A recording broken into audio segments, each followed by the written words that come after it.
வணக்கம். என்னோட பேர் நிதிக்ஷா பி.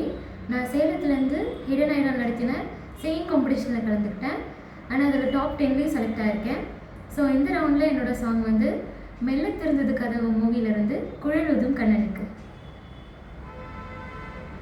குழலோதும் கண்ணனுக்கு குயிப்பாடும் பாட்டு கேட்கதா, கொக்கோ கொக்கோ கொக்கோ, என் குரலோட மச்சாவும் குழலோசை போட்டி போடுதா, கொக்கோ கொக்கோ கொக்கோ, இலையோடு போவோம் தலையாட்டும் பாரு, இலையோடு போவோம் காயும் தலையாட்டும் பாரு பாரு, குழலோதும் கண்ணனுக்கு உயிர் பாடும் பாட்டு கேட்கதா, கொக்கோ